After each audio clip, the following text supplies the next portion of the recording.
those who were involved in making it come to life. Join us as we go behind the door. Hey everybody, welcome again to another episode of Behind the Door. I'm co-creator Brian Black, and with me today is super fan, social media guru, Brooks Bigley. Hi, that would be me. Yes, he is, representing the man beard. Also with us is J.M. Sheriff. He's our composer for many of our episodes and all of season 2. J.M., how you doing? I'm great. Hi, guys. And also with us is the author of Summer Child, the insane Daniel Russell. Hi, good morning. Yeah, it is morning for him. It's Sunday morning, guys. He's in Australia. It's 8 a.m. over there. So he did us a favor. We thought he was going to have to get up at 6 a.m., but I didn't do my math right. And our guest host is going to be the Creepy Podcast's own Jon Grilz. Jon, I'm going to pass over the torch to you. How you doing? Thanks for coming. I'm doing good. Thanks for having me on. I think this is the first time I've ever done a Google Hangouts podcast. All right. And you know what? We had our share of issues getting everybody on. So thanks, Google. Every episode. As always. All right. So yeah. Are we gonna so the assumption is that everyone's already heard it and Yeah. let all of it sink into their bones, Mhm. and they're gonna be well aware and have plenty of questions. So kind of like I do. Like, why, Dan? Why'd you write that? I asked myself the same thing yesterday. I heard it the week before, but it was just in the kitchen playing and just wanting to listen to the music and the sound effects. But I tend to listen to the grey rooms in the car on the way to work. And I was stuck in traffic yesterday, and it got to the major scene, and I was just laughing away because with the sound effects on top, it was too much, and I had to ask myself, what was I thinking all those years ago? So how long ago did you write it? When I listened to it, I could imagine the first house I lived in Australia, which would have been about 8 years ago. So it must have been around there. When you say you can imagine, it's because it takes you back to that place when you were writing it, or did you use that model for the house that was in the story? I kind of used the porch and the front room there. When he runs across the road and he's waiting by the front door and you can see through the window, all that was like the front of the house. So yeah, Gotcha. it takes me straight back. So then how big of a departure was it for you once you wrote it and once you actually heard it turned into an audio drama format? Like, did that have a pretty big impact on how you view writing things like that? Yeah, it was as I say, a big gap. I think I looked at the story when I gave it to Brian, so just gave it a quick polish. And even that was a while ago, wasn't it, Brian? About a year, maybe more? Yeah. I think we ended season 1's, I think everybody had to have their story in by April. So to go from April to now March, I mean, it's almost been a year in between all that. So yeah, it's been a while. Yeah, it was hearing it afresh. And back then, I used to write a lot of nasty stuff. So it kind of took me by surprise, especially the cake, if you remember that, between her legs. And I was like, yeah. Cake is a good way to put that. Sure, why not? That took me by surprise. I forgot about that bit. Yeah, that was that impressed me. We'll say, I guess impressed is the best word I can think of right now. But like I said before we started recording, like I don't think I wanted to eat for a while after hearing this, and I listened to it at 9:00 at night. So I don't think I eat until about noon the next day. So definitely had an impression on me. Half the craze. It's going to go to Jason with the sound effects. It's just so wet and glistening. He loves those sound effects, man. I mean, he giggles like a little schoolgirl when he when he's doing a thing with a pencil, stabbing in the leg, and all that. I mean, he's patting himself on the back every time he listens to that. So it's really good. This is actually Dan Russell's second story he submitted to us. The first story we really wanted to use, but it was a little too controversial even for us. Wow, that's saying a lot. What was it about? Oh. Yeah, can that be a Patreon reward where we can read that? Hey Dan, what do you think? It was free at one point. The last novel I had out, which I think was last year, the publisher released the one I sent you, Brian, as like a promotional free story because it's slightly linked to it. So I'll try and get some links of the one that didn't make it, because you said, Brian, it would probably shut us down in the first season. Yeah, that quite clearly. The story is really strong. Daniel is a great writer, and I think the thing is though, is that if you are familiar with the anime series Bible Black, you might get kind of an idea as to where the story might go in terms of disturbing. But there were some scenes in there, and if I'd say it was a good call, because being that people had issues with Mike Lee's story, with the little girl dying in the bear, I think it would probably be it was a good call. We didn't take it, but I mean, it was a good story. And I remember Jason and I were looking at it and we said, it's a great story, but there's a certain scene in there and we were just like, oh. But it kind of made a thing, because we really wanted to use Daniel's story. And that is sort of the first issue we had. Like, well, we want this writer. What are we going to do? And Dan was really great. He had another story and he was able to give it to us, and we were able to work with it. And I think that the fact that Summer Child kind of starts you off in the middle of something and doesn't necessarily waste time in explaining like how it got to this point, I think it was a really good call, especially for the fact that it is like pretty much in the middle of the season still. So it kind of works out as a story that, we're not trying to introduce anything. We're not trying to end anything. It kind of works out really well for it. Yeah, it hits the ground running real fast. But that actually brings up an interesting point. A couple of years ago or so, I was in it was a Facebook group or a Slack group or something. And the conversation, sometimes people just post a question about whatever in audio drama. And one of the things I was really curious about, and, with horror, you're not just a horror fan. You might like slasher, you might like camp or 80s or body horror or whatever.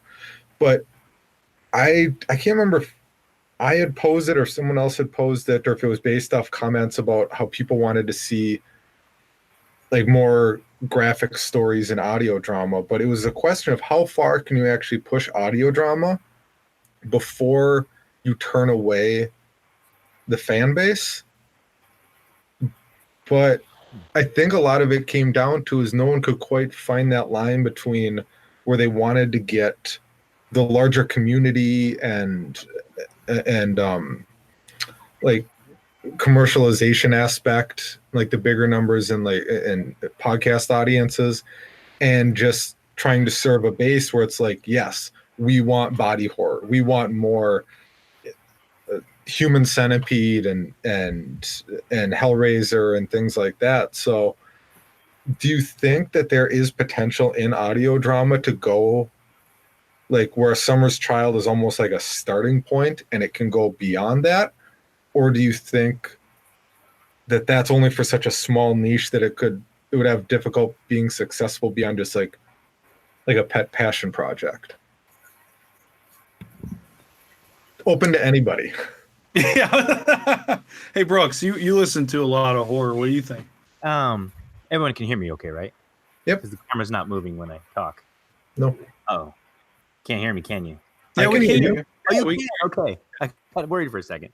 So, yeah, where does the line get drawn about whether it's art or not? I get where you're getting, John. I do feel like it maybe kind of might still be niche right now.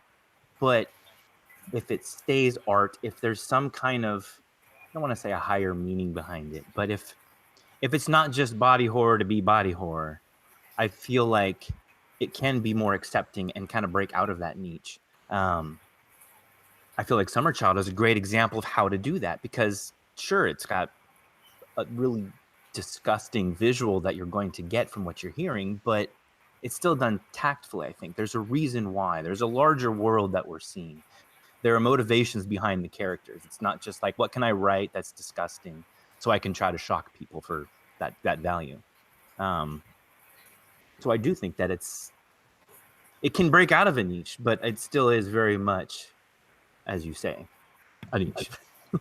I don't know if I'm really answering it properly. Well, no, you are, because I know that even, you take like monster podcasts like No Sleep, like they dealt with that. What was it, around season 2 or 3, where they had to start doing didn't have to start doing trigger warnings. They chose to start doing trigger warnings based on responses from the audience. And I think that came after a couple of really difficult stories. One specifically I know is a budget cinema that involved, it was basically like a Siberian film if it were a short story. Mm-hmm. It was just like a very graphic, involving, just brutal story. And I think that it was really interesting because, and that was No Sleep probably 5 years ago, 6 years ago. So as much as they're a juggernaut now, I'd be curious to see if they're willing to tread back into those kind of waters. Like, is the audience so small, or is the average horror fan or listener going to reject stories that are too visceral? Or, I know personally, I have a hard time with stories that involve kids because I have kids. It's not that I won't listen to them, but it's like I don't seek them out, and if it becomes too graphic. So I think horror just treads this really weird line, because there are people that want you to push it further and further and further, but how far can you push it before you ostracize your base? I think for us, we started out with the main episodes, with a war story, and then we went right into a very intimate portrayal of a young girl that was abused and then killed by her parents. We had received some very negative reviews on our podcast because of that, but only a handful.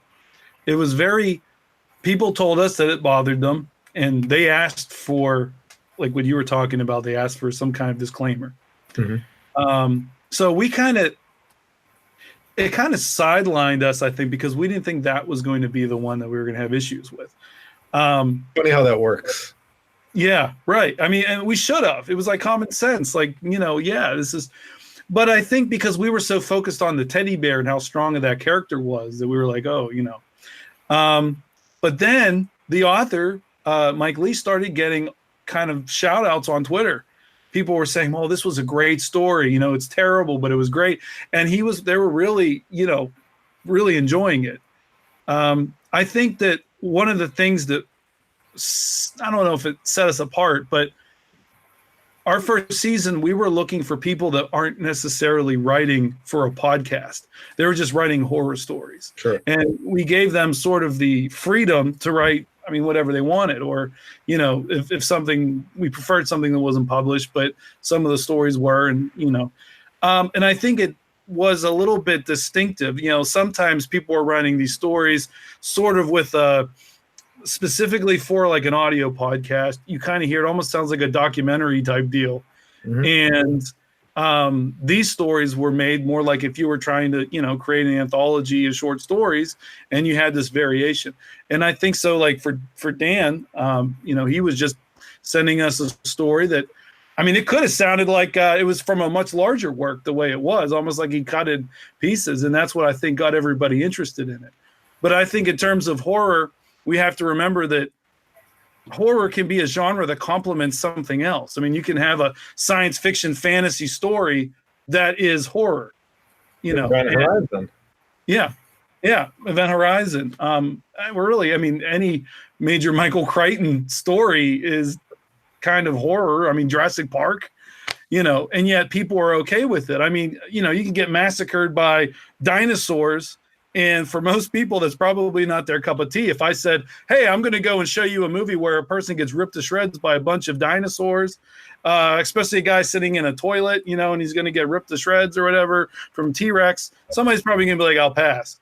But you get somebody like Steven Spielberg, you get, the story that really depicts characters in a sci-fi way or a dramatic way or people we can associate with, and suddenly horror becomes totally acceptable.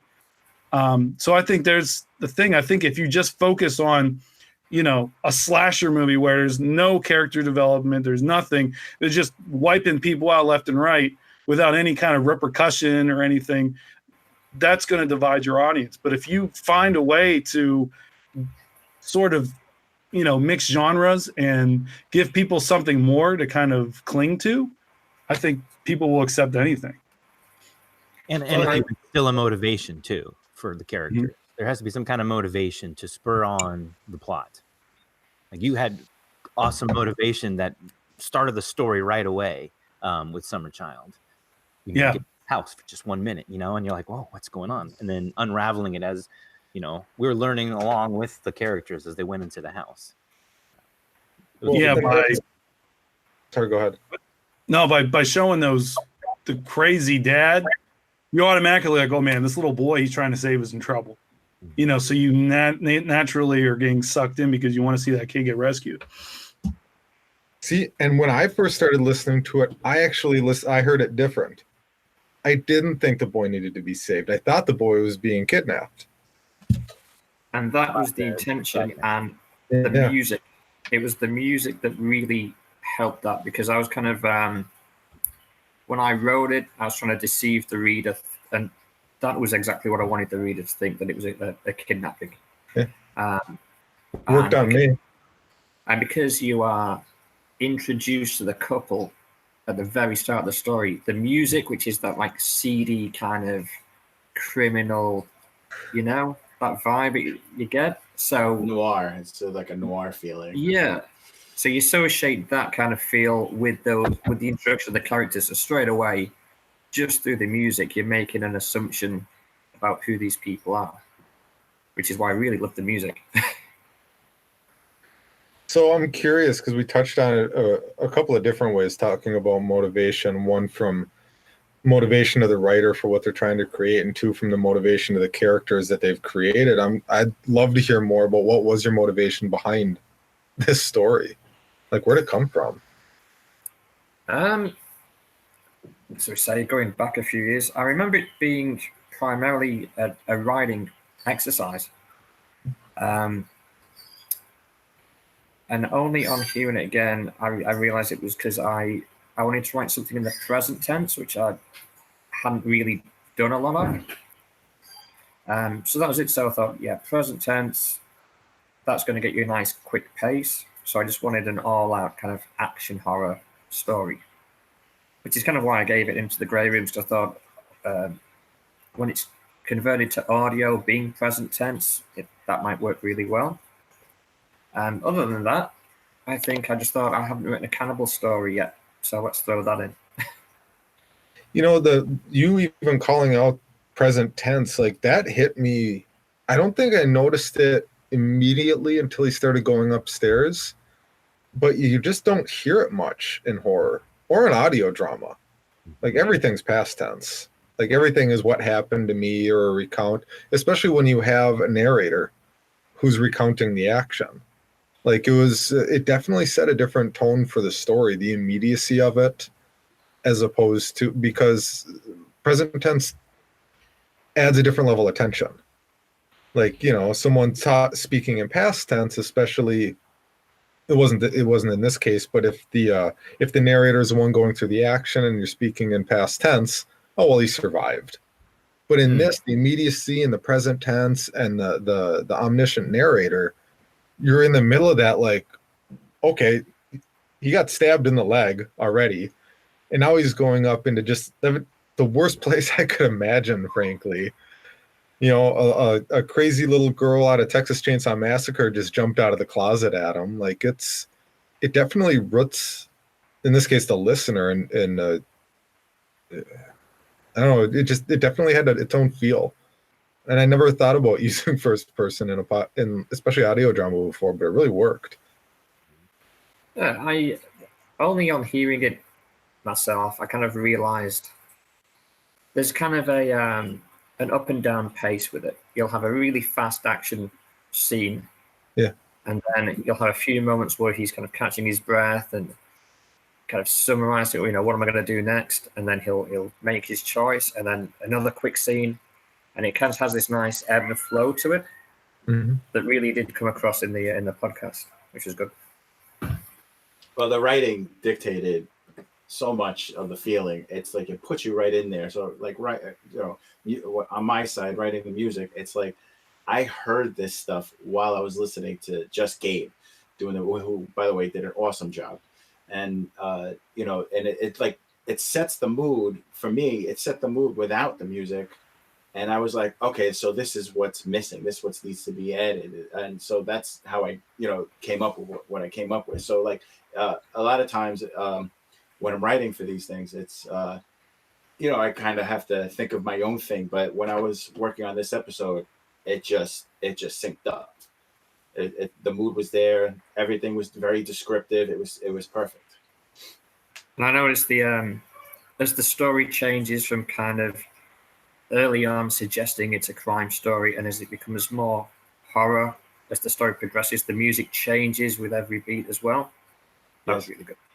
Thanks. We notice these things. So as little as I actually like to expose my ignorance when I listen to or read stories, I think it happens a lot. So I have to know, like, what happened in the story? Like, what does the reader / listener not know before the story started and after the story ended? Like, we're thrust in the middle of it. So motivation exists for the character, but we don't know the true motivation besides going to get that boy. But why was the boy there? There's a few little hints in there that the Swift is the town butcher. Yeah. And there's a line there where Cherry says regarding the mum, because she's running out of all the best bits. Yeah. That Dad says we should have started it much earlier. So there's kind of like a Hansel and Gretel steal a child and fatten them up early kind of thing going on. So in my head I assume like the mum and the little boy might have gone into the butcher's shop one day, and the butcher has kind of gone, oh look, he's a likely new member of the family that we can start early, and that's at some point he snatched the child. The couple know, and they're just trying to get the son back. So is that also hinted to at the end when they pick up, like when they squeeze? I can't remember the exact wording, but like squeeze their son between them, and like his fingers sink into the boy's fat. Like is that like an indication that the boy has been being fattened up, or just more alluding to what was going to happen? That's what I thought. It was more, yes, the early signs of fattening up, but also the hint of why did the couple really want to get the boy back? Yeah. Are they just another family that want to do the same thing? Oh man, see, I didn't even think about it. Now that's like just a different level of ugh. Well, that's a big fan theory online. Yeah.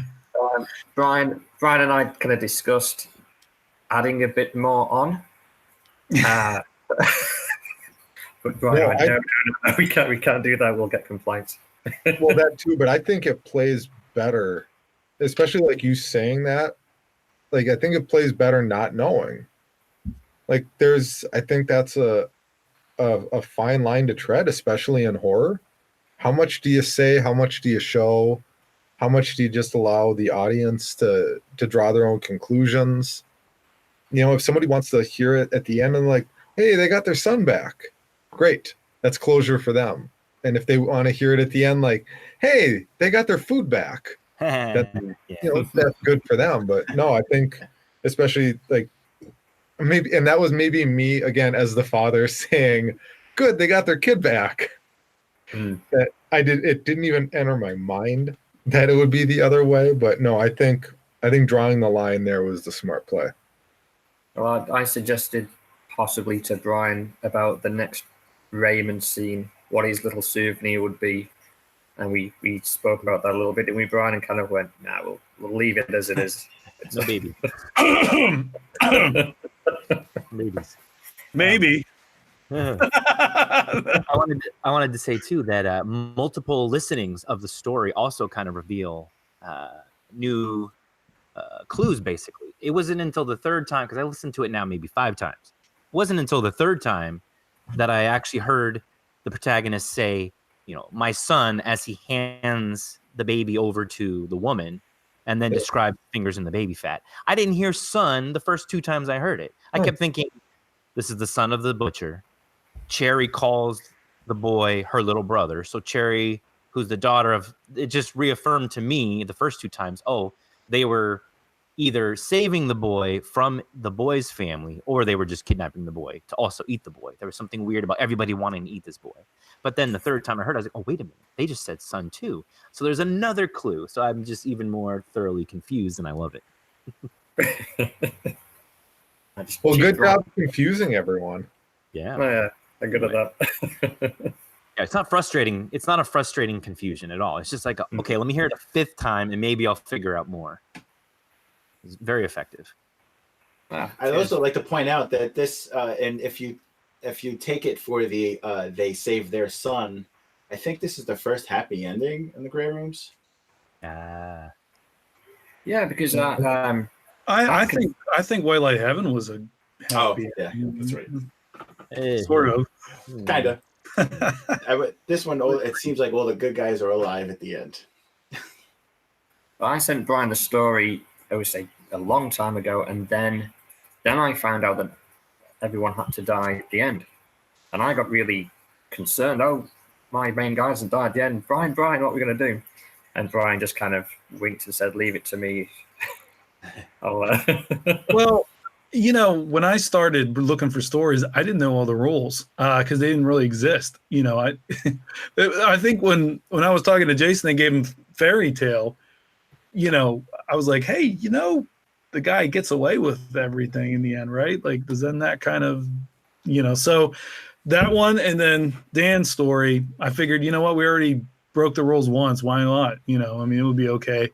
And that's the thing. Like, the idea is that if there has to be consequences or some way. So for Fairy Tale, I said, okay, well, you know what? It's Raymond's birthday. He's going to go get a way out of dying in this episode. For Dan, I decided, you know what? Raymond's going to die in the Grey Rooms. That way he's already died.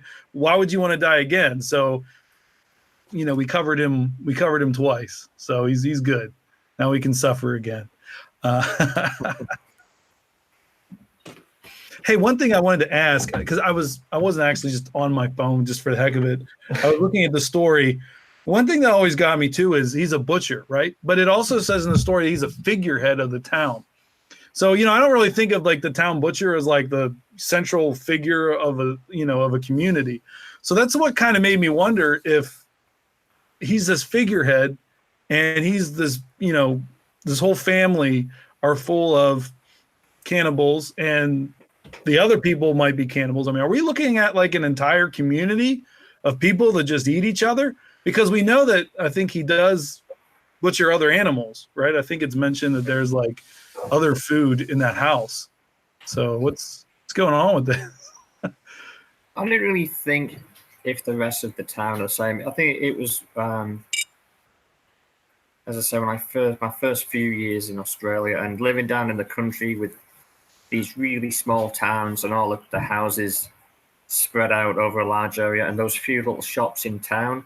So if you own a small shop in a small town, you are a major kind of player, So that's as far as it went. I didn't envision a town full of cannibals. So it's good that people are kind of projecting it out further. That's pretty cool. Yeah, I live So I live right outside the Twin Cities in a really big city and everything else, but I'm right next to a really little city that's got like 1,600 people, and there's a butcher shop in that city. And whenever we go to like use that butcher shop, it's always busy. But I absolutely understood the concept of the figurehead, because especially if you're a part of the community, like a butcher shop, more than a lot of other things, you get to know people.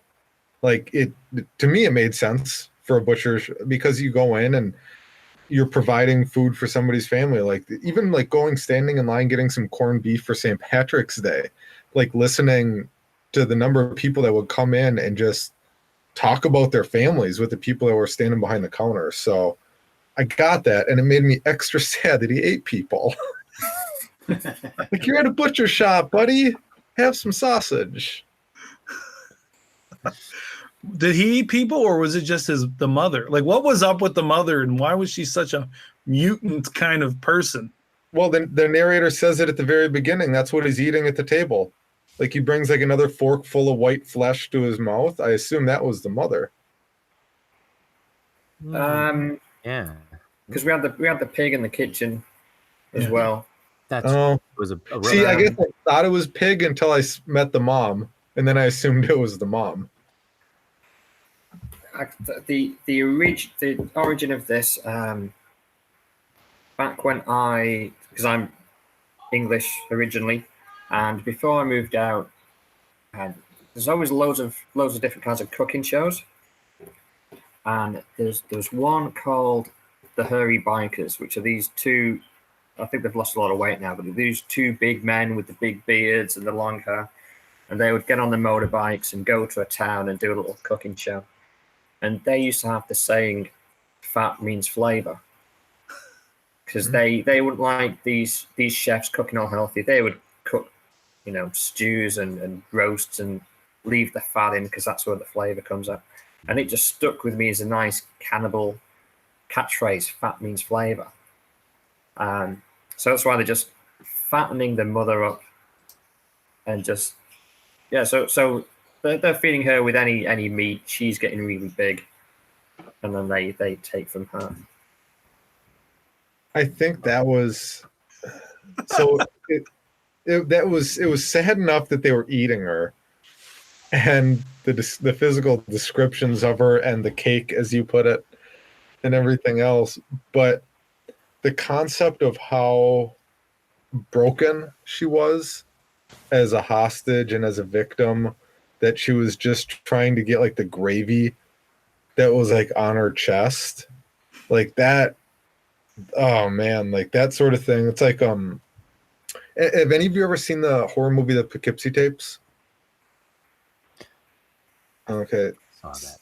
So it came out, I can't remember what the deal was. It caused like a lot of controversy. I'm not sure why. It's a horror movie, but it's a horror movie about a serial killer who films himself. Like, these are the Poughkeepsie Tapes and things like that. But it's this really, it does this really amazing job of the concept of like a captive, how their mind gets broken. As much as at one point they want to get away, then they can't live without like their captor. Or like oh man, what was the horror movie about the guy who breaks into the house and turns it like into Saw? Collector. Yeah, The Collector. So in The Collection, like the sequel to it, like the women that are in like the house that are in the house that they go to, they love him. Like, it's that concept of like the broken mind of the captors. Like, that gets me every time. So just the fact that the mom was just broken, and for her it was just about the food. It wasn't, I'm suffering, I'm in pain, or anything else. It was the food. And like that was heart-wrenching for me. That was a great detail. Another bit was, do you remember in a movie I'm sure everyone here's seen, Nightmare on Elm Street 5? And there's a scene where there is a girl who's, I think her mum's really pushy, got to be a model, watch your weight. And in the Freddy dream, she's kind of in a big kind of high chair, and Freddy's cutting bits out of the stomach and feeding her. Feeding it to her, yeah. Yeah. And when I was a kid, having heard about that but not seen it, it was awful. It was horrific. And then when you finally see it, it wasn't that bad. It's not bad because the makeup is so cheesy for like her cheeks and everything else. But yeah, I remember I feel like I had the same thing where it was like kids on the playground or something. We're like, oh, and then there's this scene where like he's making her eat her stomach or something. Like anything you get in your head at that point, especially at a certain age, is always going to be worse than the reality when you see, Robert Englund and a bunch of makeup doing it. But yeah, that's actually a great example of it. I think I kind of thought it's not as bad as, now that I've actually seen it, it's not as bad as I envisioned. No. And maybe deep in my subconscious, I thought, let's kind of take that idea and do it justice and really turn some stomachs.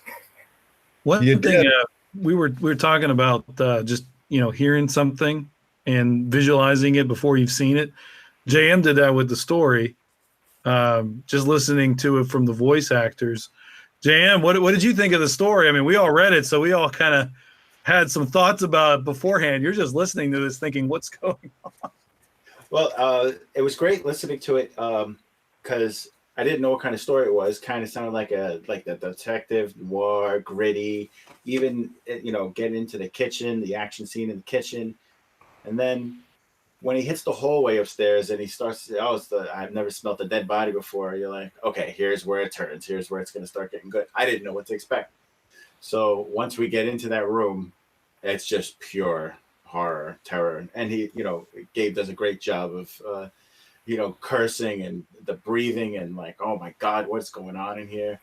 I mean, like everybody else, I mean, it hits everyone kind of hard. It's like, oh, Jesus Christ, like what is going on in this room? Crazy. So how much had the story been produced before you got it to compose the music? Were there sound effects or was it just the raw narration? Usually when Jason gets me the story, all the sound effects are in. Sometimes there's still watermarks on them, but he's almost done. But mostly it's like 98% complete. Okay. So I get the whole thing, and then at that point I have to, that's where I start working. I listen to it 2 or 3 times before I even start working on it. Again, I sat through it once.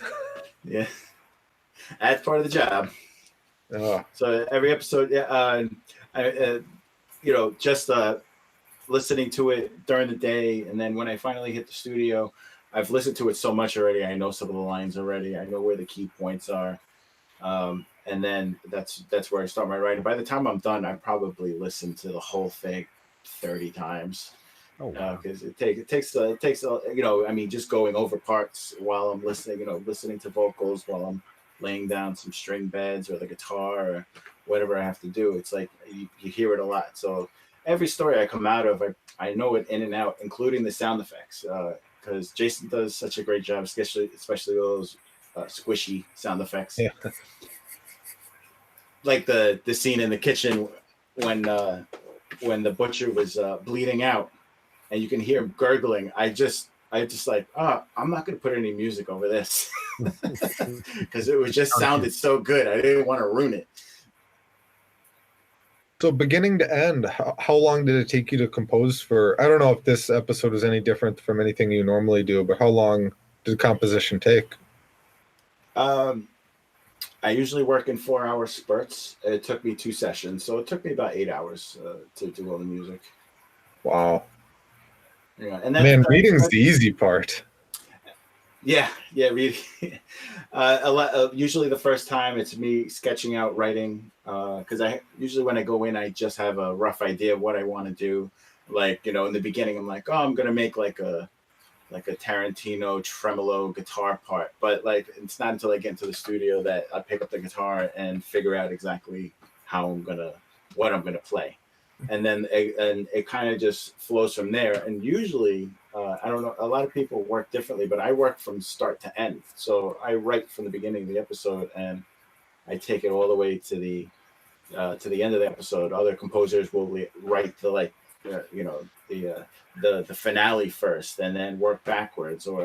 But I like to start from the beginning and work my way through. So Dan, have you considered writing a follow-up to this story for Grey Rooms? Not per se, but Cherry's still alive. Maybe do something with her. That's true. I thought that was a huge mistake by the protagonist. I was like, don't knock her out. She's the one who will get you. I kept waiting for her to run out of the house after him at the end. I get with the sound design of hearing her scream, you can really see her flying across that room. Yeah. And I kind of, when I listened to it in the car, I said, I kind of had that niggling feeling. I need to do something more with this character because she's too good to just have a one appearance. I sense a Kill Bill style sequel. So as far as the podcast is concerned in production, listening to this story in particular and having the physical reaction I did, I'm curious when you do, anthology style. I mean, the Grey Rooms is kind of different in the way they handle anthology, but do you ever listen to a story and think, where do we go from here? Or you hear a story that you like so much, or it has a specific impact on you, or something about the music or the sound design that it sets like a different feel for what the podcast is or what you want the podcast to become? Like you even mentioned, like someone survived at the end. Oh, we're breaking rules. I guess we can break rules again. Like, do you feel that the stories themselves are forcing the show to evolve, or is it still kind of what you always anticipated it to be? Anybody?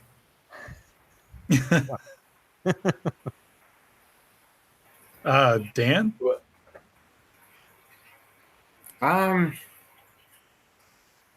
I thought this would be more about the podcast generally. I was waiting for Brian to jump in. Oh, I'm sorry. No, I mean, so you basically, I think, I'm sorry, I was expecting Dan to be answering this. Could you just give me that question again?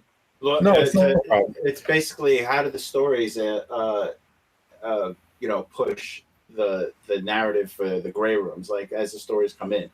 Yeah, I mean, I guess the way it doesn't. I mean, really, at least at first, we tell everybody to write the story the way you want to write it, and just in fact, oddly enough, sometimes when we had the contest, for instance, people were trying to include the Grey Rooms into their story, but we don't have any background in that. You don't know what's going on and everything. I was like, don't do that. It should be separate. People should be able to enjoy your story as your story, and don't worry about it. After that, after we listen to it, we decide how we want to, put the lineup together. That's when doing the Raymond and Bob stories, I kind of say, okay, well, I have to fit this in. Obviously, he's going to react to the story. So, for instance, he didn't die in Dan's story, so his reaction would be different, right? So my idea was that, okay, well, he's going to die in, Bob's going to kill him. He's cardiac arrest. And then he gets put into the story. So naturally, he's going to come back out and he's going to react to the situation. Yeah, he doesn't die and he saves this. And he's probably kind of having one of those like WTF moments. So when episode 10 comes around, I don't want to ruin anything, but, there is going to be some kind of reaction to this story, just like with everything. And originally I thought, you know what, why don't we give him some like souvenirs to like every story, like the rocking chair or a pet rat, but then after a while, we just kind of started doing some different things, but there will be sort of a spoiler alert souvenir from Dan's story coming up. So you'll be able to see that. But yeah, I mean, like for season 2, for instance, I have to wait till we finalize all of our stories before I can kind of go on with that. And I do think the stories, I have some ideas as to maybe working them to kind of be a bigger part of the narrative, but I try not to make it imperative to that because I want to be able to tell the Grey Room story in addition to everybody else's. So, but yeah, I definitely have to wait for all the stories before I can do it, because it'd be kind of impossible outside of that. So yeah, without Dan's story, you wouldn't be able to enjoy a really good episode 10 intro.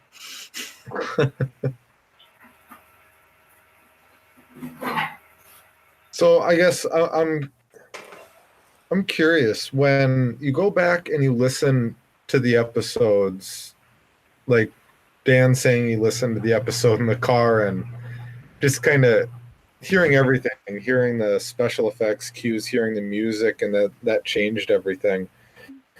Being like at every level of production, is there ever a point where the podcast feels like it's really evolving, like really changing for you? Because, I mean, like with my own stuff, like I've written stuff in the past, but I narrate it. Like I'm a reader. Like I read the story the way that I think that I should. But then it goes, you have composition, you have sound design, you have everything else. Like when you first started the Grey Rooms to what it is now, like how much has it changed for you? So in the beginning, especially when I came in, there was just one trailer. And then there was actually a Man in Lies story that will be episode 12 that was finished, and Graham Rowat was doing it. But there was no intro, and there was no really big, serial type story in there. So what I heard from the story that Mannon had written called The Gardener, which everyone will hear, I could kind of see Jason grow a little bit in terms of what he was doing. That was like his first audio production. And then since then we did Falling, and then we just kind of kept going. I saw the stories get a little bit longer. I saw the stories get a little bit more in depth. One of the earlier criticisms we had was like the music was like way too loud. It was like blowing out people's eardrums. And then, and then all of a sudden, everything kind of comes together. We didn't have anybody doing music. Like Jason was, buying the music and the rights to it online. Then he started talking to JM. When JM came aboard, and JM had done our intro, which nobody had heard until episode 1, even though he had worked on that a long time ago. Yeah. It was like it made a difference, I think, because now, not only do we have control over, the story and the direction it goes, but now we can, now JM can work with us, and we can have control over the music. And now the music is tailored, based on what he's listening to the story. So that was an evolution to it.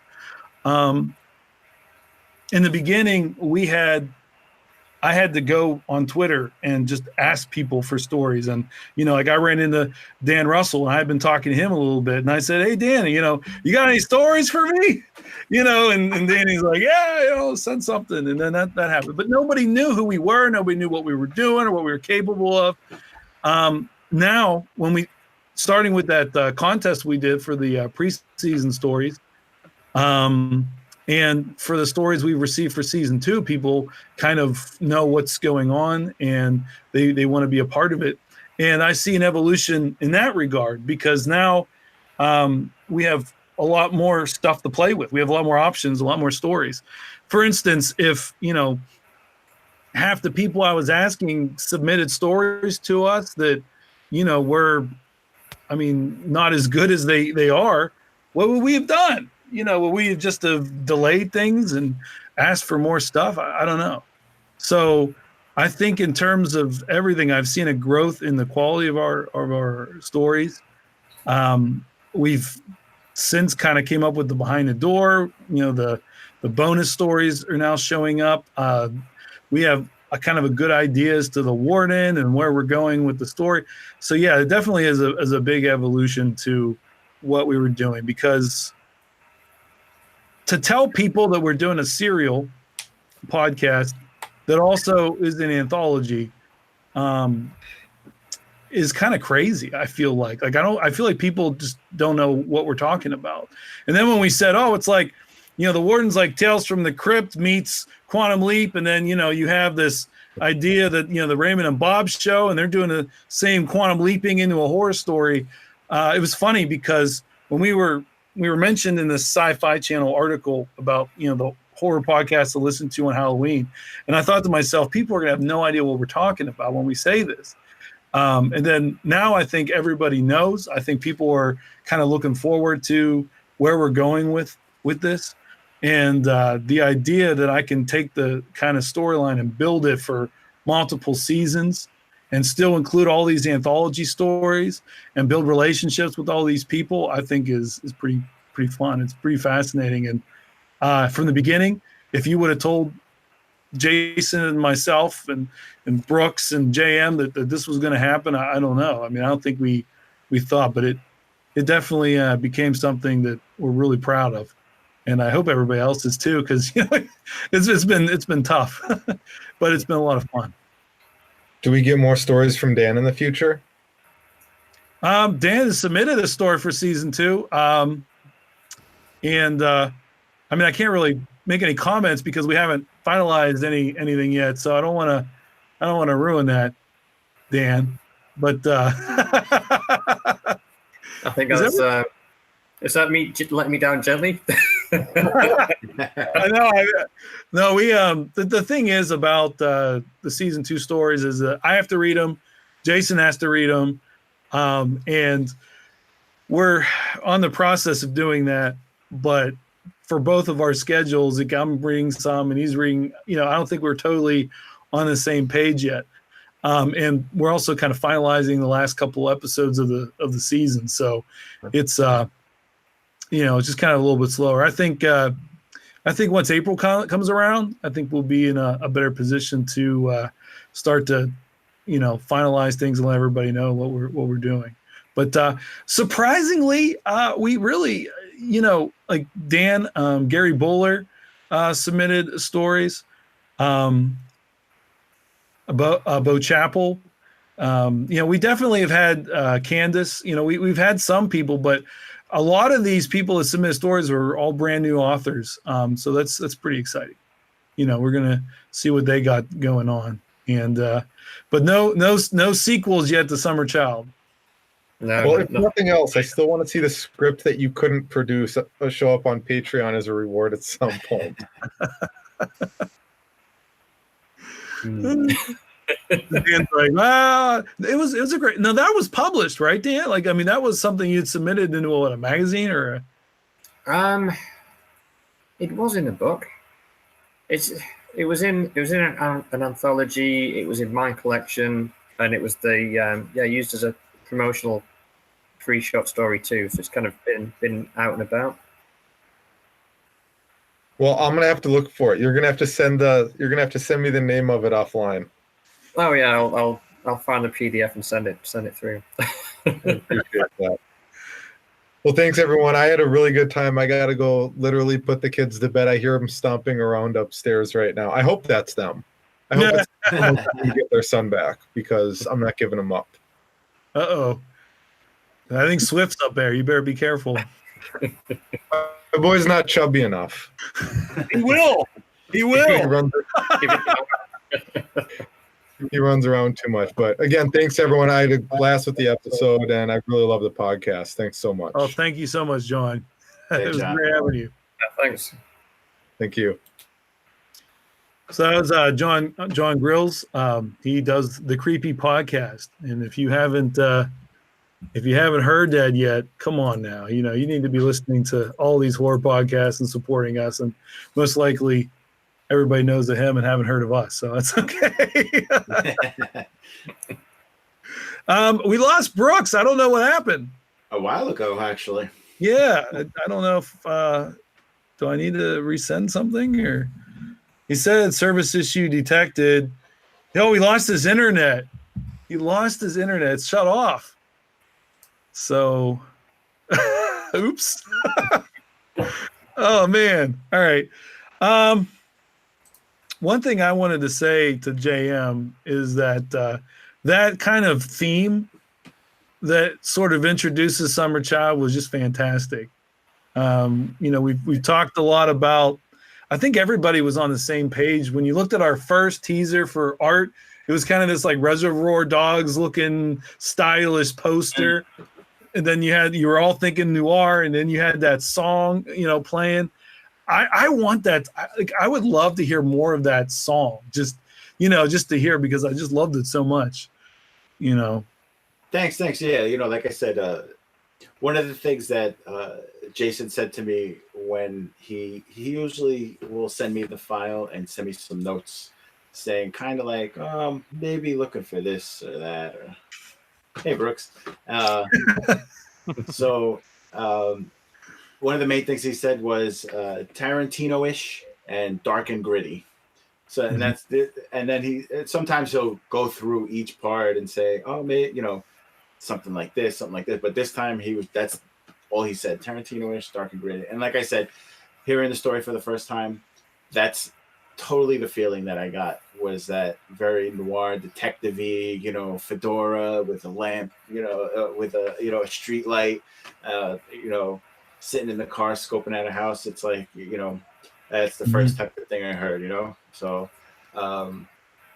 yeah, going from it goes, I enjoy kind of bringing in that noirish, and then, what I've kind of been known for now in the Grey Rooms is the horror, cinematic horror, stuff. And it was nice to do something different. I actually got to pull out the guitar and play instead of just pounding away at the keyboard. I love that guitar, by the way. Yeah. Thanks. We're actually going to be having a lot more of JM coming with these next couple episodes. I think you're in the next story, Ground Level. Yeah, right? doing finishing touches on Ground Level, and that'll be out for the patrons at the end of the week. Mm-hmm. And I'm getting 2 more stories. I'm not sure which ones they are yet. One of them Certain Man is one of them too, right? I think you have worked on. Ground Floor is the only one I have right now. Okay. Working with Jason's sending me something tomorrow, and then as you see it, he's sending me the final episode.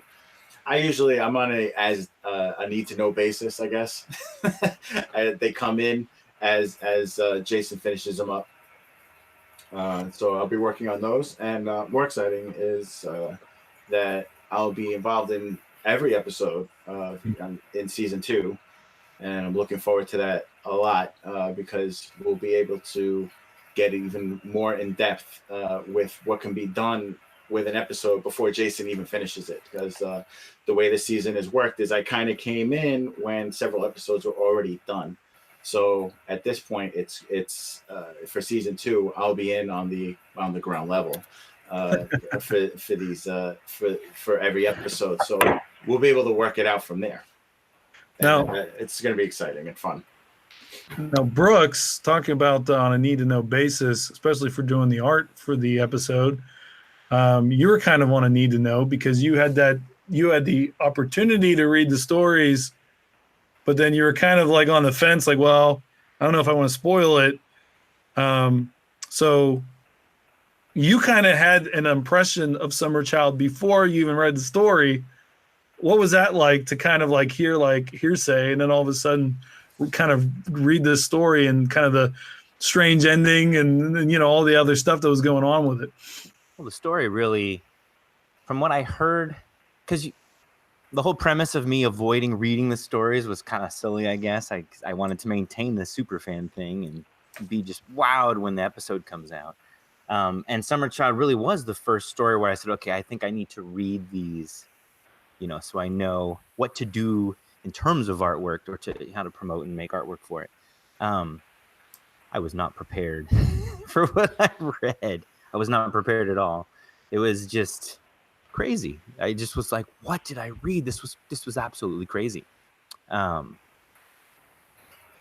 think moving forward, I'm going to want to read all the stories because it definitely also helped, I think, for me to kind of conceptualize the artwork to make for the story, being able to read it first and wait instead of waiting till that very last minute when the episode drops and comes out and I'm listening, hearing it, and designing something for it. So yeah. And I just got to say, I'm loving everything you're doing, Brooks. All the art. I'm like a big art guy. When I was young, I really wanted to learn how to draw. I just don't have the the natural talent to do it, and then I mess around with Photoshop and stuff. But like your ideas and the stuff you come up with it's freaking awesome. I love it. Graham helped too. Graham Yes. Graham made the first promo for Summer Child. Just that wham bam, just popping out the guy and the girl with the guns with the big yes, that was all awesome. Graham. Yeah. And Graham's coming into himself too as a little artist. I don't even think that really Graham has ever done anything like that before. At least I don't think so.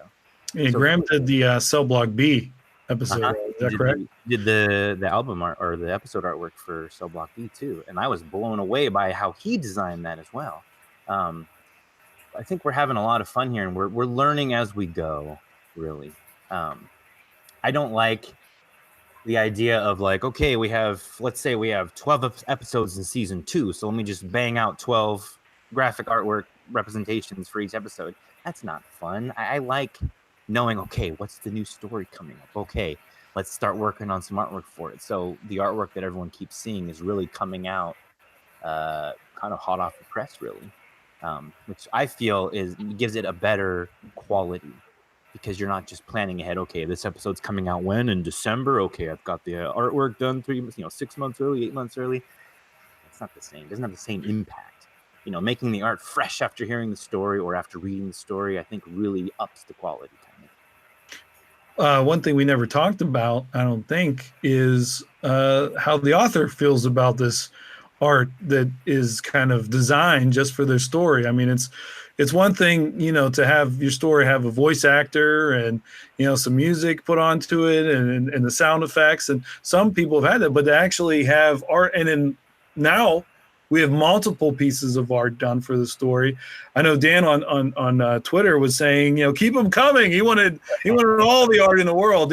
Dan, what's it like seeing people's, artistic, ideas of your story? I mean, we were going all over the place with your story there. Yeah, it's one of those. Being a writer, especially with novels, though, you're going to get that moment where someone says, "Here's your cover," and it's one of the highlights of the whole process. So, having seen the artwork for previous episodes, it was one of the things I was really looking forward to with my episode. And as you say, the first one that came out was the couple with the guns, with the smoke curling out the barrels animated. That was a really nice touch, and I was blown away by that. But I thought that was it, and I was quite happy with that. And then along came I think the next was the pig artwork. That was me. That's 2. That was great, and that yeah. So you had the kind of noir feel with the first one, then the grimy meat-based with the second one. The next was, I think, the one behind you, Jam. Yeah, that one with the 2B pencil. Yeah, the episode work. That was Cassie. Yeah, Cassie Pertiet. Awesome stuff. That just popped. It was like a blockbuster representation of it. I thought it was great. It was very because Cassie is a professional graphic designer. I am not. This is something I've taught myself to do. So when she released that, it was like, cool. There you go. There's your blockbuster, your movie poster right there. And then there's the fourth one. Was that you? That was me. With the Anatomy of a Man by Da Vinci. Yeah. That was more concept. I thought really hard for that one. That's great. I love that there was original art for Behind the Door. It changed it up a little bit from previous episodes where it was just the original art with Behind the Door on the side. Oh, yeah.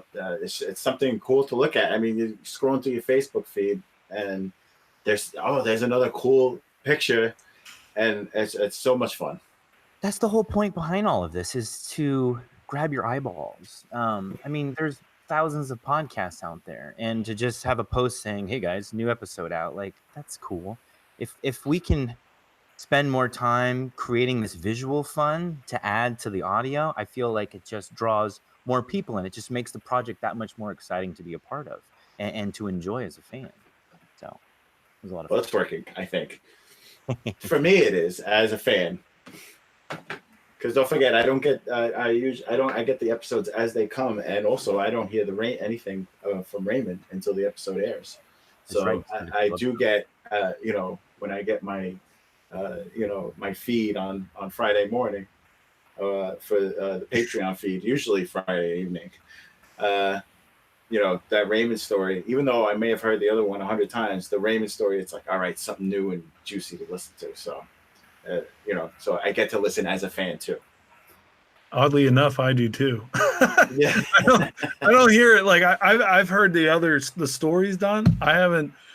Sometimes, like if I wanted to, I can hear like Graham's version of Bob, but I don't really hear the way he does it like 2 takes, and then they get like doubled and I guess tripled and whatever, like they just keep making it all fancy. Yeah, I don't get those until the end, and half the time I forget what I was writing because I wrote all those ahead of time. So I'm like, well, what was 10 about? What was 11 about? All I know is that all the evens have a background bit, that kind of give you a little bit of Raymond's backstory. But that's it. Like I really forget what's going on. But there's stuff going on for sure. It's going to be fun. I can't wait for people to get 12. I remember that intro, and that's pretty fun. I don't know if I missed this, but Daniel, when was the very first time that you heard the story? Did you hear the Patreon version, or did you wait till it came out on the main feed? I think I was sent the link to the Patreon version first. But as I say, that was just listening in the kitchen. There's things going on. I listen to it in the car loud, as I normally do with each episode as they come out. Normally on the Saturday episode, like the next day that they're released, because I normally work Saturdays. It's an hour's drive, and an episode fits in nicely with the drive to work. So that's my routine.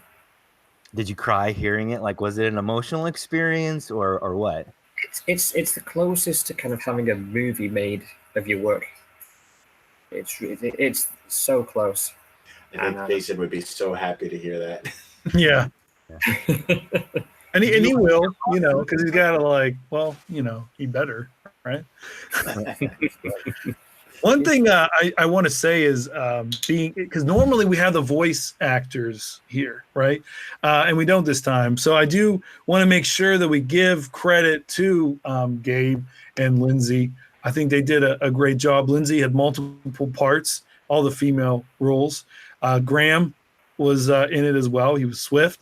And Gabe, I think he did a great job with the noir. Honestly, I thought John Wick just walked into that house and was getting ready to, save his kid. It wasn't his dog that was put down. It was his kid that was kidnapped, So I think that they put the story, in a completely different light. It makes you wonder, like, if you had a voice, actor, actress that, kind of just phoned it in, it really wouldn't do Dan's story any justice. But the fact that the way they did it really added to that kind of mystery to it. And I think that it was just one of those things where everybody wanted more. I don't think anybody in that story that has made comments, most people say they felt like it was part of a larger work and they wanted to know what happens next. So that's me. What author doesn't want to hear that, right? So it was definitely magic that happened with this episode. I just want people to keep listening to it because I'm telling you, every time you hear it, you unlock I don't want to say clue. It's a weird word to use, but you unlock another aspect of the story, I feel like, which just goes to further show how amazing it was that you wrote it. Because the first time listening, I was just so confused. Why? What is going on? What is the motivation? I don't understand.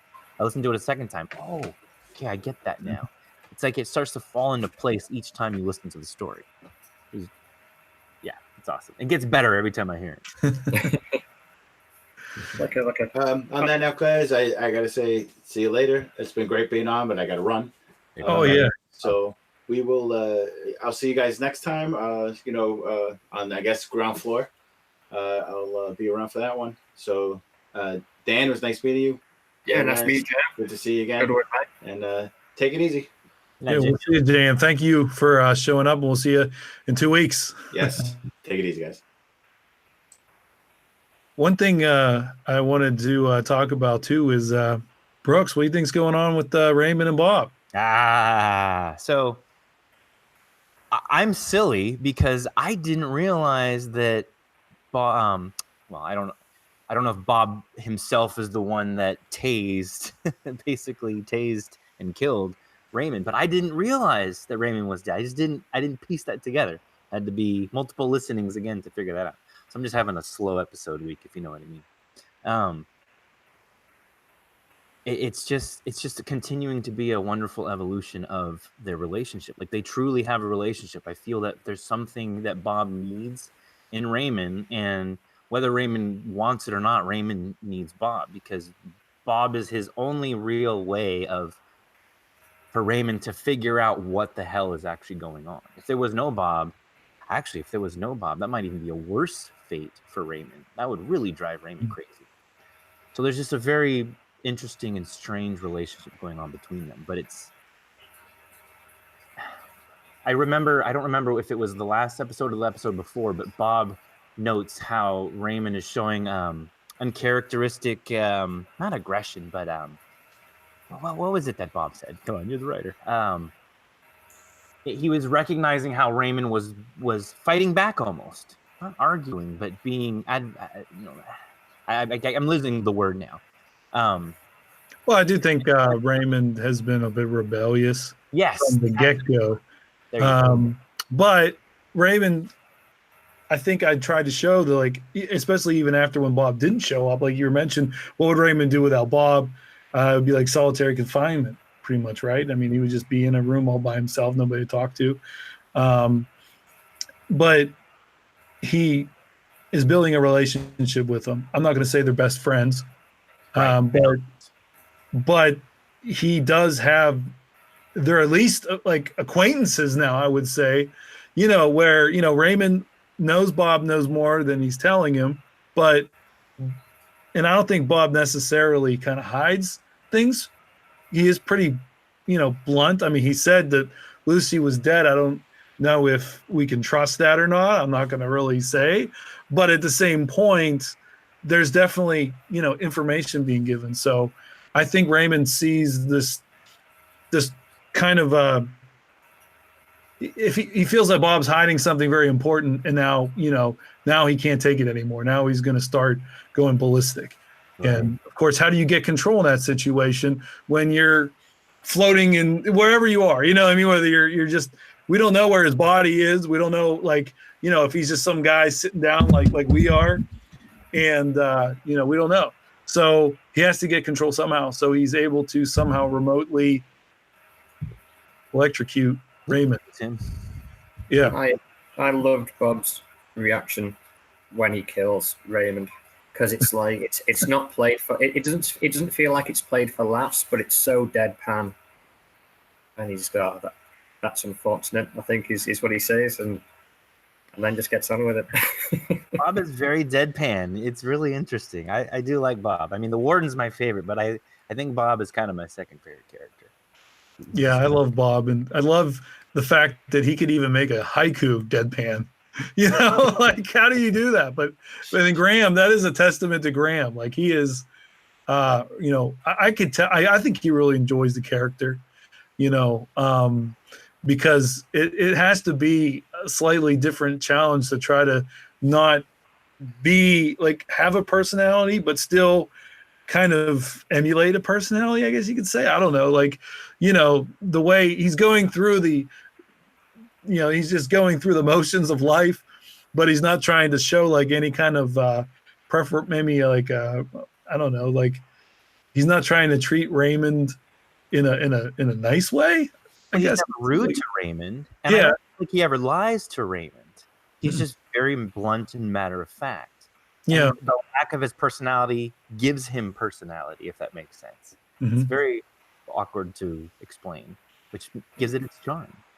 And now go ahead, Dan. Sorry. He comes across to me as someone who's been in his job so long. He just wants to get through the day, and he's bored and he's frustrated, and this guy's just being a pain in his ass.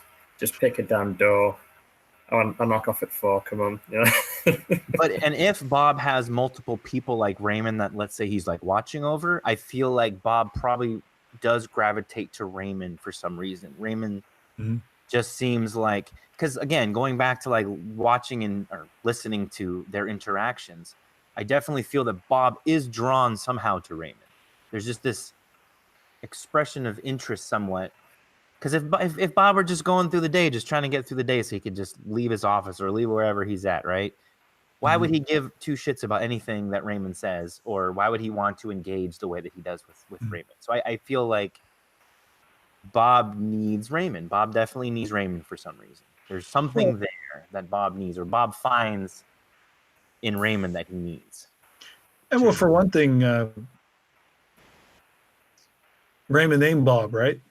I mean, Bob isn't, he didn't give his name anything. He said he couldn't say it or whatever, pronounce it or something. So Raymond kind of took the first step in creating. I mean, like if you have a friendship with somebody and you're like, hey, man, or hey, buddy, all the time. If I went around and called you guys like all these like little names, but not the name you were given, something that you identify with, I mean, our relationship's only going to go so far. So the fact that Raymond kind of made this a personal relationship by giving him a name kind of started things, I think, a little bit. And I don't know, do all prisoners give their captives names? I mean, I don't know. I mean, I've never been in that situation before. I'm certain that they probably, I mean, how would that work? So it's kind of a unique situation, I think, between them. Yeah, because there's not any Stockholm syndrome going on. So it's, I don't know. Raymond doesn't like Bob, but Raymond can't be without Bob. It's very strange. I think it's Raymond's resilience against the situation, and also that rebellious streak. I think it might amuse Bob as compared to his other captives, experiments, whatever they are. So yeah, it piques his interest. Yeah. David Steele in the chat room said Bob for president. Would you guys want Bob to be the leader of your country? It seems like he'd be fair. Yeah. You step out of line, you get electrocuted. I mean, it's all good. I don't know. Raymond had it coming, though. He was being quite rebellious. He did just sit down and shut up, Raymond. Come on. One of the things that I loved about that is, I only have so many props to play with in the gray rooms. I have a chair, I have a table, I have a light. I already busted the light. So I'm like, come on, I want something more to do, So I ended up deciding, all right, well, he's going to bust that chair. He's going to bust that table. He's going to do some WWE kind of stuff, And, it was just kind of fun because I figured by the time he wakes up again and comes back, it's all going to be there like nothing happened. I was going to say, is that what's going to, we'll know in episode 10. Well, yeah, I mean, the light was fixed when he came back from the episode with the snake, and it was still flickering, and he was kind of irritated by it. That's the thing, Raymond's always irritated. You can't make him happy. I didn't catch that. The light broke, but now it's back, but it's still flickering. So it's, instead of it being a new bulb, it's almost like everything just reset, kind of. Yeah, it's like, or maybe they just have a whole bunch of faulty bulbs just to further interrogate their subjects. Very noisy. I mean, maybe it's like those vault experiments in Fallout. They just play mind games with you. Do you know what Jason uses for that bulb sound effect? It's very unique, I feel like, and it's so the gray rooms, if you know what I mean. Mm-hmm. I am comforted by that light bulb sound. Really, you're coming. In the show, it's like name one sound from the gray rooms, and everyone's gonna be like the light bulb. That sound is so unique. Signature sound. There you get the signature sound. Yeah. I always hear the sweeping of his feet because he's barefoot. He's always like walking around, his feet scraping against the floor. Yeah, it's true. I didn't think of that. There's a couple. I mean, it's kind of neat. Background somewhere, the echoey drip. And then you get the pipes fixed. And no matter what the door's like, I think they use the same door sound to start every episode, the door slamming. I know Jason wanted to use multiple doors, kind of change it up. So that's something honestly I didn't pick up on. I don't know if he's changing it or not now. No, he's right. When it slams, I feel like it is the same. Oh, that door. Okay, yeah. When it closes, when it opens, yeah. I feel like it's the same. I agree. I feel like it's the same door slam sound. And you kind of know where you stand, like, right, that's your Raven and Bob bit done. Right. Now Yeah. the Like episode that's the starts. signature scene change, basically, going into the story. Yeah. So that's So it's just a shame we don't have like a April Fool's Day thing, you know? Change it all up. day of the week does April Fool's land on? Gosh, if that landed on a release day, that'd be interesting. It would. I don't know if we'd be playing mind games on people or not. I wanted to do the Graham rooms. Remember that? I thought that would have been funny. He voiced everything. That would be. Yeah. Everybody, change all the social media, the Graham rooms, and then have the introduction, but have Graham read it, and everything, and just change it all up. That would have been pretty fun. Guys, this is I love doing this behind the door. And I'm Jason, in case anybody was wondering, Jason couldn't be here. It was his wife's birthday, and so they're spending some wonderful quality time together. My anniversary is on Tuesday, and I'm supposed to be spending quality time with my wife, so I'm in the doghouse. No, I'm not. I picked up on the word supposed then. Supposed to. Yeah. Actually, she was following along on YouTube there. I was just kind of seeing if she'd say anything. But no, we our voice actors. This is one of those things where, just the scheduling just didn't work out right for us. So, we'll try a little harder next time to make sure we can get everybody in the project involved. But Dan, thank you so much for coming. You're a great writer. If you want to give me the links that they can use to, purchase your work. I know that you have some things that are popping around there. In fact, if you check his Twitter at Daniel I. Russell, you can see. I know your work is on your main graphic on your site. Do you have a link on your Twitter? Or? I think my pin tweet's straight to that Amazon page, I think. Okay, you know what? Let me just see. Actually, I'm on right now on Twitter. Let's see here real quick. But I do, one of the things is a lot of our authors do have all these wonderful books and things, and I think we need to get a slightly better at promoting this stuff here. Let me see. Yeah, Entertaining Demons. And you do have a link to Amazon.com. And actually, all your so basically it's just kind of an author page, right? I guess that you have on your Twitter. So we'll be posting that. I'll kind of update the information on this YouTube video so everybody can check out your work, because you're definitely a fantastic author. Something that we'd love to continue working with you. And find out just how dark and twisted you are, Dan. Thanks, man. Well, while we're talking about it, one of my publishers made that a novel free for the weekend to coincide with the Grey Rooms episode.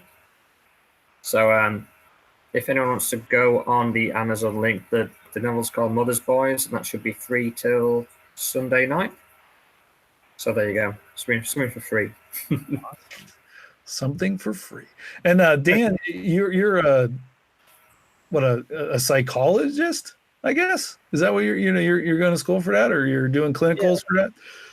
Yeah, I gotta be careful how I describe myself, because you can get in a lot of trouble by saying you're a psychologist if you're not. I am a provisional psychologist. That should cover me. Yeah. I was gonna say that covers everything. So he's rightly disposed for finding out what's going to make or break somebody, right? Isn't that pretty much how you're? In fact, the book I'm writing at the moment touches on a few of the things we've discussed, especially about being locked in a room and left, and what that does to you. There's quite a bit of that going on. Nice. So this is another great thing about Behind the Doors, finding out what people are working on and also their backgrounds, because every author we've had has had some pretty incredible stuff going on, so it's been great. Brooks has really been kind of given a bit of an upgrade. We always used to joke around with him being a super fan, but he's been kind of doing a lot of our social media work. He's been, kind of really spearheading our artwork along with Graham. But if there's organization that we need, Brooks is generally on top of it. So thank you, Brooks. You're welcome. And he's been doing a lot of posting for me as well on Facebook and Twitter and everything else. So he's definitely been a huge help. Guys, thank you so much for being a part of Behind the Door. I'd like to thank David Steele and Sergio, my wife, Michelle. These are people that were listening in on the chat room here. We do have 7 other people watching, so I wanted to thank you guys for that as well. And for everybody listening, when we drop this on the podcast next Friday, thank you also for listening. We'll see you guys again for Ground Level. And just to kind of whet your appetite, we have a special guest, not a guest host, but somebody that you'll definitely want to hear for the next Behind the Door. Brooks knows who it is. Oh, yeah. I don't. Dan doesn't. The lines will be blown. It's pretty awesome. Yeah, we're pretty excited about it. So you all want to stay tuned for that. And that's it, guys. Have a great night. And we'll see. Or if you're in Australia, have a good rest of your morning. Have a good Sunday. Sunday now. A day off. Nice. All right, guys. Have a good one. And